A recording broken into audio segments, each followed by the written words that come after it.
मित्रहो, धर्मवीर प्रतिष्ठानामार्फत कोरोना काळापासून आम्ही झाडं लावण्याची मोहीम चालू केली आहे। तसेच आजकालच्या ह्या बदलत्या वातावरणासाठी आपण काही ना काहीतरी प्रयत्न केला पाहिजे। आम्ही तसाच एक खारीचा वाटा उचलला आहे। दरवर्षीप्रमाणे आम्ही झाडे लावत आहोत।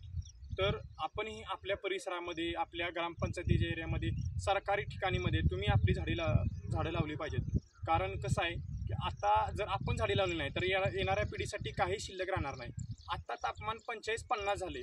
आपण आत्ता जर निसर्गाची काळजी घेतली नाही तर ते 60-70 कडे जायला पुढे मागे होणार नाही।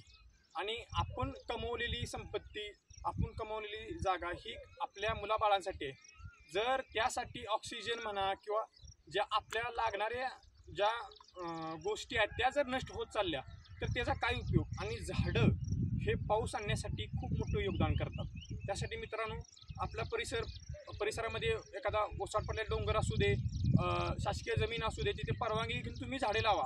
एक मोहीम सुरुवात करा। प्रत्येकानं आपल्या गावामध्ये आम्ही दरवर्षी 50 ते 40, सुरुवातीला छोटा आकडा घ्या, 40-50 लावा, 10 लावा, पण ती 10 झाडं तुम्ही जगवण्याचं काम करा। काम झाडं जगवण्यासारखं मोठं कुठं पुण्य काम नाही। तुम्हाला स्वामी समर्थ बघायचे असतील तर ह्या औदुंबरामध्ये स्वामी समर्थ आहेत। स्वामी समर्थ देवळामध्ये पण आहेत आणि ह्या झाडामध्ये सुद्धा आहेत। जर तुम्ही हे झाड जगवलं तर तुम्ही स्वामींची सेवा केल्यासारखी आहे। जे कोणी स्वामी भक्त असतील, जे कोणी शिवभक्त असतील, तर त्यांनी आपापल्या ह्याने, तुमच्या इच्छेने, तुमच्या सोयीच्छेने, एखाद्याला वाटलं मी महादेवाची पूजा करतो, बेलाचं झाड लावा, तुम्ही लिंब लावा। तुम्हाला विष्णुप्रिय असेल, विठ्ठलप्रिय असेल तर तुम्ही वड लावा, त्यामध्ये तुम्हाला विठ्ठल गावेल। तुम्हाला माता लक्ष्मी प्रिय असेल तर तुम्ही पिंपळाचं झाड लावा, त्याच्यामध्ये लक्ष्मी आहे। खरी लक्ष्मी, खरे विठ्ठल, खरे नारायण तुम्हाला ह्या वृक्षांमध्ये दिसतील, खरे महादेव तुम्हाला ह्या झाडांमध्ये गावतील। मित्रांनो, तुम्ही झाडं नाही लावली तर येणाऱ्या पिढीला खूप संघर्ष करणार आहे। आता पावसाळ्यासाठी शेतकऱ्यांना आलेली की अडचण असेल की पाऊस पडेना, त्याचं कारण म्हणजे झाडीतोड। आपण हायवेच्या रुंदीकरणासाठी जे झाडे तोडलेत, शासनाने जे झाडे तोडलेत, त्याचा पाठपुरावा कधी कुणी केला आहे का? कधी सुद्धा केलं नाही। आता आमच्या गावातील उदाहरण सांगतो, कराड चांदोली रोडमध्ये जवळजवळ हजारोंच्या संख्येत झाडं तोडली गेली। ती झाडं कुठे लावली गेली? ह्याचं उत्तर आहे कागदोपत्री नुसती झाडे दाखवतात आणि झाडं कुठं आहेत? झाडं तोडलेली जोपर्यंत तुम्ही लावत नाहीत त्याशिवाय शेवटचं टेंडरचं बिल काढू नये शासनाने। नुसतं हायवे बांधून उपयोग नाही, ते सिमेंट कॉन्क्रीटचे रस्ते तुम्हाला ऑक्सिजन देणार नाहीत। ह्याच्याबद्दल आपण काहीतरी बोललं पाहिजे। आपण आपले घर, आपलं कुटुंब, अरे हा निसर्ग नसेल तर तुमचा कुटुंब, तुमचं घर काय करणार आहे तुम्ही? अरे ऑक्सिजन नसेल तर तुम्ही जगणार कसं? पाठीवरती ऑक्सिजन घेऊन फिरायची वेळ येईल तुमच्यावरती।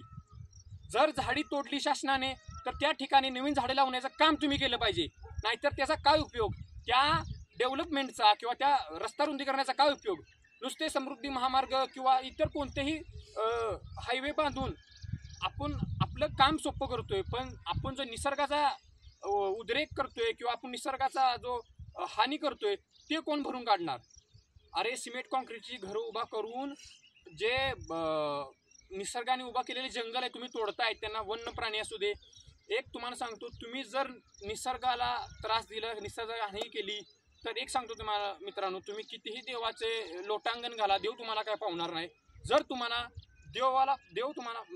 तुम्हाला जर देवाला प्रसन्न करायचं असेल तर निसर्ग वाचवा मित्रांनो। निसर्ग म्हणजे झाड असेल, पाणी असेल, जतन आपण केलं पाहिजे।